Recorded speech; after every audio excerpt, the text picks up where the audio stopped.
गुरुर्ब्रह्मा गुरुर्विष्णु गुरुर्देवो। हेलो फ्रेंड्स, मो पाठ वाईटी यूट्यूब चैनल तरफ मु सुकांत महापात्र आपण मानक स्वागत अच्छा जनाए। पिला माने तुमको अनेक अभिनंदन एवं ए संस्कृत श्रेणी को तुम मानक अनेक अनेक स्वागत।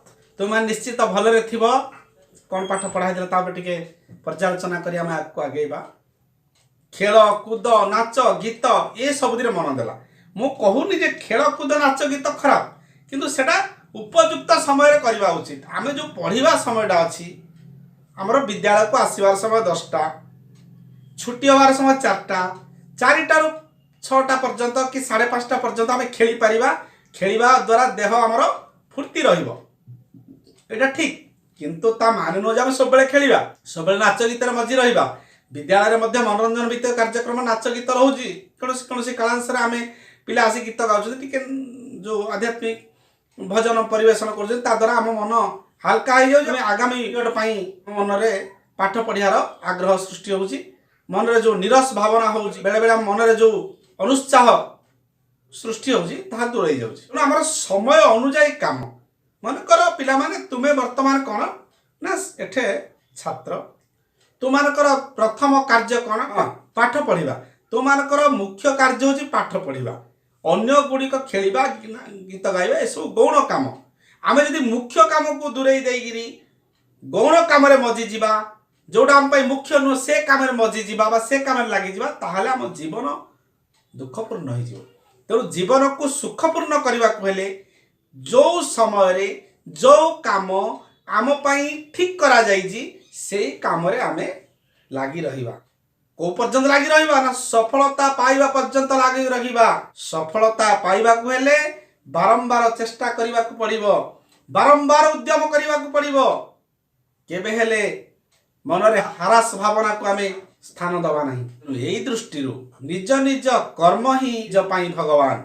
जने शास्त्रकार कहिसेति कर्मेति मीमांसकः, अर्थात मीमांसक माने गोटे दर्शन भारत दार्शनिक परंपरा रे आस्तिक दर्शन रे गोटे ना अछि मीमांसा दर्शन। से मीमांसा दर्शन रो मुख्य तथ्य होउची जे कर्म ही भगवान, ड्यूटी इज गॉड। तेणु जे निजर कर्म को ठीक भाव रे पालन करिवो ता पाई निश्चित भाव रे समाज रे सम्मान रो स्थान सबुदिन पाई रहिबो। जो माने आज महामानव होइजंती, जो माने आज आम मान निकट चिर नमस्य, से माने निज कर्म पाई होइजंती। जन्मरु केई महामानव होई नथंती, कर्म ही समस्त को महामानव करि थाए। तेणु एटा सब बेले पिले मन रखिबो। मु बारंबार तुमको कहूची जे निज काम को ठीक भाव रे करो। वर्तमान तुम मानक ये जो बयस, ए बयस रे पाठ पढ़िबा हो मुख्य काम। पाठ पढ़िबा परे मन ध्यान दियो। जदि पाठ पढ़िबा को छाड़ी अन्य कार्य रे तुम मन दबो, सेटा केबे हेले तुम पई मंगलकर साब्यस्त हबनी बा हितकर साब्यस्त हबनी। तेणु ए दृष्टि मोर पुणी तुम मानकर निकट रे गोटे निवेदन रहउची जे पाठ पढ़ो। ए परिप्रेक्षी रे भगवान श्री कृष्ण गीता रे गोटे श्लोक कहिसेंती, जेते बेले तमे मन हबो जे टिके टीवी देखि दबा, खेली दबा, टीवी मोबाइल देखि दबा सब, सेतले ए श्लोकटी मने पकेइबो। ए श्लोकटी ता पई पूरा मेडिसिन भली काम करिवो। कोन ना कर्मण्येवाधिकारस्ते मा फलेषु कदाचन मा कर्म फल हेतुभो मास्ते संगस्त्वकर्मणि कर्मण्येवाधिकारस्ते। भगवान अर्जुन को कहउजंती श्रीमद् भगवत गीतार 2य अध्याय। हे अर्जुन, जेतले अर्जुन धनुतीर छाड़ी देई रथ रे बसी जाईजी, निष्पत्ति नै युद्ध करिवनी, एमाने मो निजर एकांत आत्मीय, एमाने मो कोन मारिबी। सेतेले भगवान कहउजंती कर्मण्येवाधिकारस्ते मा फलेषु कदाचन। हे अर्जुन, कर्म रे तुमर अधिकार अछि, मा फलेषु कदाचन, फल रे तुमर अधिकार किछि नाही। तमे केवल काम करि चलो। काम जदि ठीक भाव रे करिवो तुम पाई सफलता निश्चित भाव रे भगवान प्रदान करिवे। सफलता को लक्ष्य रखी काम करा जायनी। मु फर्स्ट डिवीजन पाइबा, मु A+ पाइबी, ए भली लक्ष्य रखी काम करा जायनी। पाठ पढ़िबा मो धर्म, मु पाठ पढ़ी चलिबी, सफलता निश्चित पाइबी। काम ठीक भाव रे कले केही केबे विफलता पाएनी। तेणु हे अर्जुन, कर्म करिबा तुमर अधीन। तुमे निज कर्म रे निश्चित भाव रे सब बेले लागि रुह। निज कर्म रु केबे हेले विमुख होवनी। निज कर्म रु विमुख हेले तुमे कोन हबो? तुमे भीरु हेई जीवो, का पुरुष हेई जीवो। इतिहास भविष्य में तुम निंदा रटना कर तुम निंदा कर तुम प्रशंसा पाइबा हेले सम्मान पाइबा हेले जश पाइबा हेले तुमको निज कर्तव्य को ठीक भाव में उत्पादन करने पड़ो। माँ कर्म फल हे तो भूमास्ते संगस्त कर्मणि किंतु तुम्हें केबे हेले अकर्म जोड़ा तुम निरूपित कर्म नुह से काम रे लाग नाही। अकर्म माने जोड़ा तुम निरूपित काम नुह मन कर सब मोबाइल देखा सब टीवी देखा खेलिवा एगुड़ा आम निरूपित कर्म नुह एगुड़ा आम गोटे कोकुलर एक्टिविटीज ना शिक्षा भित्तिक कार्यक्रम हो पारे शारीरिक परिपुष्टि एगुड़े हो पारे कि सामान्य मन को हल्का करने कि एगुड़ाक सीमित समय करने पड़ो। मुख्य आमर काम हो पाठ पढ़ा तेणु आम सब पाठ पढ़ा लगी रहा दरकार केबे हेले आम निरूपित नथिबा कर्म रे आदौ मन ध्यान देवा उचित नुह। भगवान कहते ओडिया कहुई भागवत रे कर्म तोहर निज गुरु उद्धव केते तू पचारू हे उद्धव। भगवान कृष्ण उद्धव को एकादश स्कंदे कहते हे उद्धव कर्म ही तोर गुरु आउ कहीं गुरु नुह। गुरु बा भगवान कहे निजर कर्म को बुझाए तेणु तुम निज कर्म को ठीक पालन कर यहाँ मोर तुम निकट में निवेदन। ठीक अच्छे धन्यवाद। आम आ पूर्वर शिखी कौन पाठ को टे जा मन रखा कौन शिखी अनुवाद कर कौशल आम व्याकरण सिद्धांत केते व्याकरण सिद्धांत हासिल करते कौन पुरुष को जानी वचन को जानी विभक्ति को जानी। ठीक अच्छे एवं मुझे से आउ गोटे कथा कही अनुवाद समय रे आमे विभिन्न शब्द पाई शब्द रूप एवं अव्यय पद को नवा आवश्यक स्थले एवं क्रिया पाई आमे वर्तमान देखा से दिन आम क्रिया विषय आदौ आलोचना करते क्रियापद पाई आमे कौन नवा ना धातु रूप नवा एटा मन रख क्रियापद पाई आमे धातु रूप को व्यवहार करवा एवं ये धातु रूप रे आमको कौन जाना पड़ो ना प्रथम लकार जाना पड़ो। लकार कौन ना से जिते गुड़ी लकार अच्छी सब गुड़िक आरंभ में ल तेणु लकार कहुई। लकार आमर व्याकरण मूल स्रष्टा हेले महर्षि पाणिनि भगवान शिवंक दयारु से व्याकरण सूत्र गुड़िक लिखिथिले। से जो व्याकरण सूत्र गुड़िक लिखिथिले से पुस्तक नाम हो अष्टाध्यायी 8टी अध्याय अच्छी प्रत्येक अध्याय 4टी पाद एभली 32टी पाद एवं 8टी अध्याय अष्टाध्यायी अच्छी। से व्याकरण से लिखिथिले जे लकार हूँ 10टा लकार अच्छी ता भितर गोटे लकार हूँ लिंग लकार। से लिंग लकार टा दुई भाग व्यक्त आशीलिंग विधिलिंग ये दुई प्रकार अच्छी।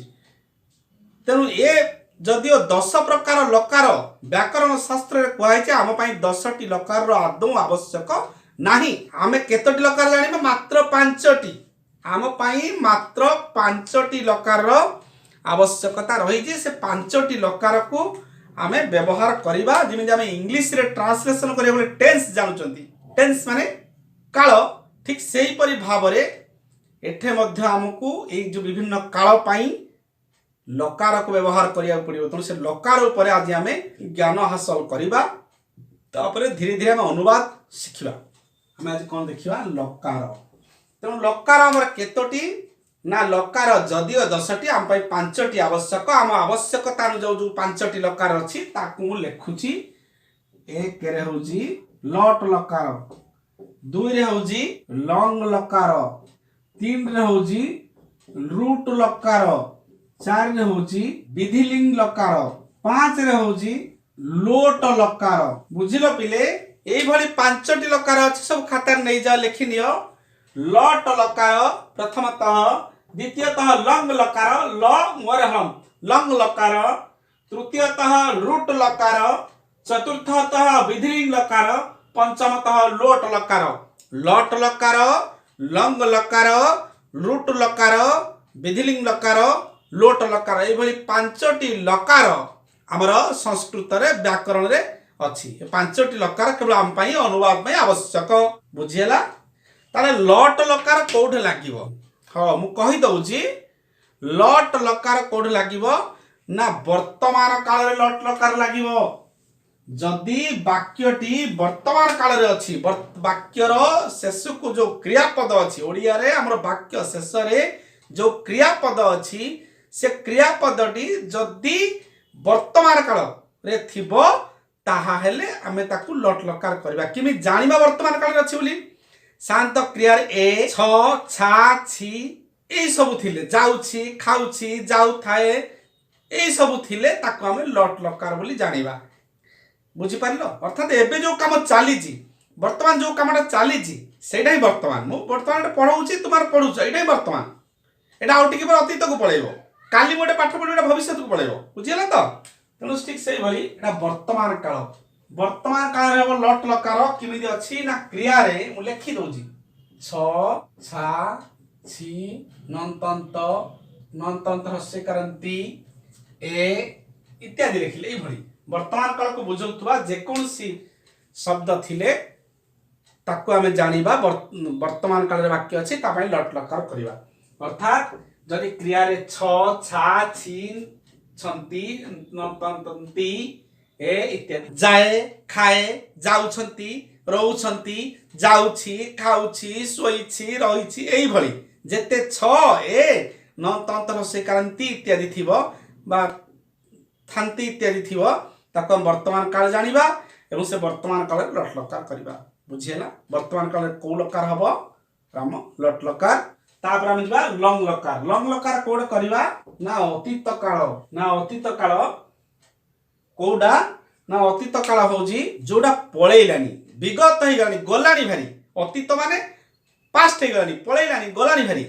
ସେ ଯାଉଥିଲା ସେ ଖାଉଥିଲା ମୁଁ ରହିଥିଲି ମୁଁ ପଢୁଥିଲି ମୁଁ ଆସିଥିଲି ଏଇ ସବୁ ଲ ବା ଥିଲି ଥିଲା ଏଇ ସବୁ ଲାଗିଲେ ଜାଣିବ ସେଇଟା ଅତୀତ କାଳ।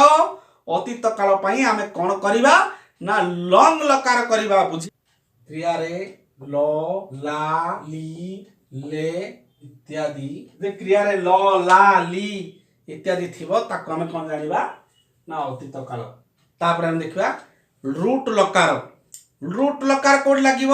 ରୁଟ୍ ଲକାର ଲାଗିବ ଆମର ଭବିଷ୍ୟତ କାଳ ଯୋଉଟା ଏବେ ହେଇନି କି ହେଇନଥିଲା ଆଗକୁ ହବ ସେଇଟା ହିଁ ଭବିଷ୍ୟତ।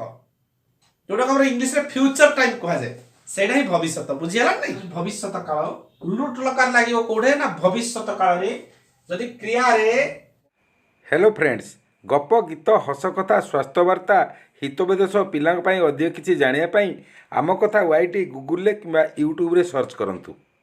ବ ବା ବି ଯଦି କ୍ରିୟାରେ ବ ବା ବି ବୁ ଥିବୁ ଥିବ ରହିଥିବ ଯାଉଥିବ ଖାଉଥିବ ଶୋଇଥିବ ଯାଉଥିବୁ ଏଇଭଳି ରହିଲା ବ ବା ବି ରହିଲା ସେଇଟା ହଉଛି ଭବିଷ୍ୟତ କାଳ। ମାନେ ସେଇଟା ହେଇନି କି ଏବେ ହଉନାହିଁ ଆଗକୁ ହବ ସେଇଟାକୁ ଆମେ କଣ କହିବା ଭବିଷ୍ୟତ କାଳ। ଭବିଷ୍ୟତ କାଳ ପାଇଁ ଆମେ ନବା ରୁଟ୍ ଲକାର। ବୁଝିହେଲା ନାଇଁ ପିଲେ? ଭବିଷ୍ୟତ କାଳ ପାଇଁ କଣ ନବା ରୁଟ୍ ଲକାର ନବା। ବର୍ତ୍ତମାନ କାଳ ପାଇଁ ଲଟ୍ ଲକାର ଅତୀତ କାଳ ପାଇଁ ଲଙ୍ଗ ଲକାର ଭବିଷ୍ୟତ କାଳ ପାଇଁ ରୁଟ୍ ଲକାର। ଏ ତିନୋଟି କାଳ ପାଇଁ ତିନୋଟି ଲକାର ପଳେଇଲା ଆଉ ଦୁଇ କେତେ ରହିଲା ଆଉ କେଇଟି ଦୁଇଟି। ସେ ଦୁଇଟି କଣ ବେକାର ନା ତା ପାଇଁ ବି ଅଛି କୋଉ ସ୍ତରରେ କୋଉ ପରିସ୍ଥିତିରେ ଅନ୍ୟ ଦୁଇଟି ଲକାର ବ୍ୟବହାର ହବ ତା ପାଇଁ ମଧ୍ୟ ନିୟମ କରାଯାଇଛି। ଏ ତିନୋଟି ହଉଛି କାଳ ଭିତ୍ତିକ ଲକାର ଗଲା ଭାଇ। ତାପରେ ଆସିଲା ବିଧିଂ ଲକାର। ବିଧିଂ ଲକାରଟା କୋଉଠି ଲାଗିବ? ଲାଗିବ କୋଉଟେ ଉଚିତ ଆଉ ସମ୍ଭାବନା ଅର୍ଥରେ। ଉଚିତ ମୁଁ ପଢିବା ଉଚିତ ସେ ଖାଇବା ଉଚିତ ଯଦି ବାକ୍ୟରେ ଉଚିତ ଲାଗିଥିବ ଜାଣିବା ସେଟା ଉଚିତ ଅର୍ଥରେ ସେ ବାକ୍ୟଟି ଅଛି ସେଠି ଆମେ ବିଧିଂ ଲକାର କରିବା। ଆଉ ହଉଛି ସମ୍ଭାବନା ଅର୍ଥରେ। ସମ୍ଭାବନା ବୁଝି ହଉଛି ତ? ମାନେ ଆଜି ବର୍ଷା ହେଇପାରେ ଆଜି ଆମେ ସ୍କୁଲକୁ ଯାଇପାରୁ ଆଜି ଆମେ ଖେଳିପାରୁ ଏଇ ପାରେ ଅର୍ଥରେ। ପାରେ ସମ୍ଭାବନା ଅର୍ଥରେ ଆମେ ସାଧାରଣତଃ ପାରେ ଶବ୍ଦଟିକୁ ବ୍ୟବହାର କରୁ। ଯଦି ପାରେ ଆଉ ଉଚିତ ଥିବ କ୍ରିୟାରେ ତାହେଲେ ଜାଣିବା ସେ ବାକ୍ୟଟି ସମ୍ଭାବନା ଅର୍ଥରେ ଅଛି ବା ଉଚିତ ଅର୍ଥରେ ଅଛି। ତା ପାଇଁ ଆମେ କଣ କରିବା ସମ୍ଭାବନା ଓ ଉଚିତ ସମ୍ଭାବନା ଏବଂ ଉଚିତ ଅର୍ଥରେ ଯଦି ବାକ୍ୟରେ ଉଚିତ ଲାଗିଥିବ କି ପାରେ ଲାଗିଥିବ ତାହେଲେ ଆମେ ତାକୁ ସମ୍ଭାବନା ଉଚିତ ଅର୍ଥ ନବା। କ୍ରିୟାରେ ଉଚିତ ଓ ସମ୍ଭାବନା କ୍ରିୟାରେ ଉଚିତ ଶବ୍ଦଟି ବ୍ୟବହାର ହେଇଛି ପଢିବା ଉଚିତ ଖାଇବା ଉଚିତ ଶୋଇବା ଉଚିତ ଇତ୍ୟାଦି କିମ୍ବା ଯଦି ପାରେ ଲାଗିଛି ହୋଇପାରେ ଖାଇପାରେ ଶୋଇପାରେ ଯାଇପାରେ ଏଇ ଅର୍ଥରେ ହେଲେ କଣ ହବ ନିଶ୍ଚିତ ଭାବରେ ସେଟା ବିଧିଂ ଲକାର ହବ। ବୁଝିହେଲା? ତାପରେ ଆସିଲା ଲୋଟ୍ ଲକାର। ଲୋଟ୍ ଲକାର କଣ? ଲୋଟ୍ ଲକାର ଲାଗିବ ଆଦେଶ ଉପଦେଶ ଓ ଅନୁମତି ପ୍ରାର୍ଥନା ଅର୍ଥରେ। ଆଦେଶ ଉପଦେଶ ଅନୁଜ୍ଞା ଅର୍ଥରେ ଲୋଟ୍ ଲକାର ଲାଗିବ। ଆଦେଶ କଣ? ବସ ପାଠ ପଢ ଯାଅ ଖେଳ रुह, एगुड़ा सब आदेशात्मक। उपदेशात्मक वाक्य कौन? अरे मौन रुह, अरे भल पाठ पढ़, भल मनीष हुआ, खातार पाठ लेख, ये सब उपदेश। अनुज्ञा मान अनुमति प्रार्थना। मु गोटे काम करिया अनुमति चाहूँ, जो अनुमति मागिबी सही अर्थ में लोट लकार लगे। कहीं आमर उत्तम पुरुषटा केवल अहम आवाम वयम पाई होइछि। तेणु जदि आम आदेश उपदेश अर्थ को नौछंती, उत्तम पुरुषटा को मु निजु के आदेश दे पारिबी दे पारिबिनी, कि आमे आमको आदेश दे पारिबे दे पारिबानी। तेणु आम ए जो उत्तम पुरुषटा पाई केवल अनुमति प्रार्थना अर्थ रे ही लोट लकार हबो। एटा मन रख सब। उत्तम पुरुष पाई जो अहम आवाम वयम पाई जदि क्रिया हे गला, सेठा यदि आम मागुछंती मु टिके भितर को जीवी कि टिके बहीटा आनी पारिबी कि पेनटा आनी पारिबी, एई बाबा अनुमति मागुछंती। जोटा मा एभली अनुमति मागुछंती, मु भितर को जाई पारिबी कि, मु पाठ पढ़ी पारिबी कि, मु एटे रही पारिबी कि, एभली जो अनुमति मागुछंती से अनुमति प्रार्थना अर्थ रे कोन लागिबो ना लोट लकार लागिबो। बुझेला? आदेश उपदेश अनुमति प्रार्थना अर्थ रे लोट लकार लागिबो। बुझेला पिले? हमर पांचटी लकार आउ थ रिकैप कर दउजी। लट लकार पाई हम वर्तमान काल नबा। साधारणतः क्रिया रे छ, छा, छी, ए, नंत, अंत, अनंत, निंति इत्यादि थिले सेठे हम लागिबो लट लकार। लंग लकार हम अतीत काल अर्थ नबा। यदि क्रिया रे ल, ला, ली, लू, ले इत्यादि थिबो सेटा पाई लंग लकार नबा। लूट लकार को नबा ना भविष्यत काल पाई। भविष्यत काल कोडा ना जदि क्रिया रे ब, बा, बी, बु इत्यादि थिबो सेटा भविष्यत काल, ता पाई लूट लकार नबा। आउ संभावना उचित अर्थ रे वाक्य जदि उचित लागि दिबो बा पारे लागि दिबो जानिबो से वाक्यटी संभावना अर्थ रे अछि। से संभावना अर्थ रे क्रियापद पाई आमे नबा कोन विधिंग लकार। लोट लकार को नबा आदेश उपदेश आ अनुमति प्रार्थना बा अनुज्ञा अर्थ रे नबा। बुझेला बे क्लियर?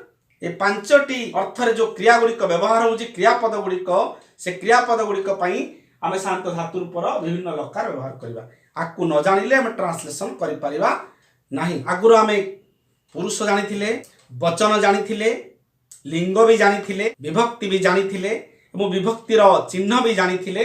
वर्तमान लकार जानिले।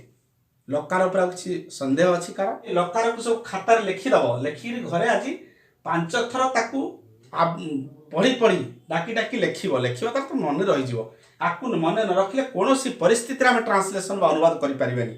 प्रथमतः ट्रांसलेशन नियम होजी कोन ना कर्ता जो पुरुष जो वचन हबो, क्रिया सेही पुरुष सेही वचन हबो। एटा गोटे मुख्य नियम। एटा ट्रांसलेशन रो सबटु गुरुत्वपूर्ण नियम। कर्ता को आबे वाक्य रे चिन्हिबा। साधारणतः क्रिया रे किए केउ मान लगेगी प्रश्न कले जो उत्तर मिले तेटा होजी कर्ता। कर्ता पाई आमे कोन करिबा ना आगे कर्ता को जानिबा एवं कर्तार सब प्रथम व्यक्ति करिबा ना से कर्ताटा जो पुरुष जो वचन जानी पारिबा। ता संख्या देखि पुरुष वचन जानिबा एवं सेटा को पुरुष जानिबा। मु कहितली पुरुष क्लास रे अहम वयम उत्तम, त्वम जुवम जुवम मध्यम आउ सब प्रथम। तेणु पुरुष जानी आमे क्रिया को मध्य लकार को चिन्हि, लकार को नबा पड़िबो। लकार को चिन्हि सेही पुरुष सेही वचन करिबा। अच्छा मु पाई आमे कोन नबा को? हाँ अस्मत् शब्द। तेणु मु केते जण ना जणे एवं वाक्य रे पढ़े किए पढ़े किए पढ़े मु पढ़े। तेणु मुटा कर्ता। ए वाक्य रे मु होउजी कर्ता। तेणु मु पाई आमे कोन करिबा? प्रथम व्यक्ति नबा। को शब्द रो नबा ना अस्मद शब्द रो प्रथम व्यक्ति एक वचन अहम। पढ़े एठा आमे एटा क्रियापद। ए क्रियापद पाई आमे धातु रूप को जिबा। पढ़िबा अर्थ रे को धातु? पठ। ठीक। तेणु पठ धातु। पढ़े ए रहउची पढ़े। पढ़ेटा को काल? वर्तमान काल। तेणु आम वर्तमान काल पाई को लकार नबा? लट लकार। हाँ तेणु पठ धातु लट लकार। एतिकी जे आमे क्रियापदटा को देखिगिरी तार लकार आ धातुटा निरूपण करदेबा। पठ अर्थ पढ़िबा, लिखिबा अर्थ लिख, जीवा अर्थ गम, खाइबा अर्थ खा इत्यादि और मन रखा पड़ो। तेणु पढ़िबा अर्थ है पठ धातु। पठ धातु लट लकार गले तापरे को पुरुष को वचन नबा धातु रूप क्रियापदटा को आमे देखिकिरी आमे जानि परिबा जे एटा को धातु को लकार। तेणु पढ़े को देखिकिरी आमे जानि पाइले एटा पठ धातु लट लकार को गले। जेहेतु वर्तमान काल रे अछि हम त लट लकार नेले वर्तमान ता कोन करबा ना कर्ता को जीवा कर्ता अच्छी अहम अहम डा को पुरुष को वचन उत्तम पुरुष एक वचन तेणु पठ धातु लट लकार उत्तम पुरुष एक वचन आम धातु रूपटी मन पकेबा आम कौन आम पठ धातु लट लकार उत्तम पुरुष एक वचन अच्छे कौन अच्छी पठामी अहम पठामी कौन लिखिली तुम्हें पढ़ुछ तुम्हें पाई आम कौन नवा ए वाक्य रे कर्ता किए पढ़ुछ किए पढ़ुछ किए एटा काम करुची ना तुम्हें तेणु तुम्हें ढा हूँ कर्ता तार हम प्रथमा एक वचन तुम्हें पाई आम कौ शब्द नवा जुष्मत तुम्हें पाई आम नवा जुष्मत शब्द तेणु जुष्मत शब्दर प्रथमा विभक्ति एक वचन कौन ना तुम सेमती पढ़िबा अर्थ रे आम जानिले विगत वाक्यरू पठ धातु छ अछि छ थिले क्रिया रे वर्तमान काल हबो वर्तमान काल पई लट लकार नवा तो लट लकार रो को पुरुष को वचन जानिया पई आम कर्ता पाक को जीवा कर्ता किए तुम तुम दी को पुरुष को वचन मध्यम पुरुष एक वचन मध्यम पुरुष एक वचन कोन पठ धातु लट लकार मध्यम पुरुष एक वचन होची पठसी ओम पठसी राम लेखुची ठीक अछि मु कहि तो लिखि दउची राम लेखुची राम रामर संस्कृत कौन सब मन रखियो ना गुड़ाकर संस्कृत सेया जहाँ ना दिया है तार के परिवर्तन हबनी तेणु राम शब्दर संस्कृत राम ए वाक्य रे कर्ता किए लेखुची किए वाक्य रे क्रिया रे शांत किए लगे प्रश्न कले जहाँ उत्तर आसीबो सेटा होची कर्ता तेणु कर्ता एडे राम तो राम शब्द प्रथम एक वचन राम कहीं ना रामडा बालक शब्द भली हम राम शेषुक बालक शेषुक तेणु शेषुक थिले पुलिंग हेले तो राम लेखिबा अर्थ को तापर लेखुछि वाक्य क्रिया रे कोन अछि छी थिले लट लकार लेखिबा अर्थ रे को धातु पढ़िबा अर्थ रे पठ लेखिबा अर्थ रे कोन लिख लिखि धातु लेख धातु न तुम लेख न लिख लिखि धातु लट लकार को पुरुष को वचन जाने में कर्ता पाक को जीवा राम रामडा हम आबाम बयम नुह कि तुम जुबाम जुयम नुह सेटा होजी प्रथम पुरुष उत्तम रे हबनी कि मध्यम रे हबनी तो प्रथम पुरुष राम केते जण जणे तो प्रथम पुरुष एक वचन तो लिखि धातु लट लकार प्रथम पुरुष एक वचन कोन लिखति लिखटा पठ भली हबो जे लिख पठति पठत पठन्ति से लिखति लिखत लिखन्ति राम लिखति सेमिति सीता लिखति गोपाल लिखति गोविंद लिखति एई भली भाव रे हमको अनुवाद करिया पड़े तो एई भिडियोटी आपनकर पसंद होईची तेबे लाइक करंतु आपनक बंधु मानक सहित शेयर करंतु जे माने नुआ करी चैनल टी को विजिट करूचंती से माने सब्सक्राइब करी बेल आइकन ने ऑल क्लिक करंतु जहाँ फल कि जो नुआ वीडियो अपलोड हम ताहा सर्वप्रथम आपण पाखे पहुँच पार। धन्यवाद।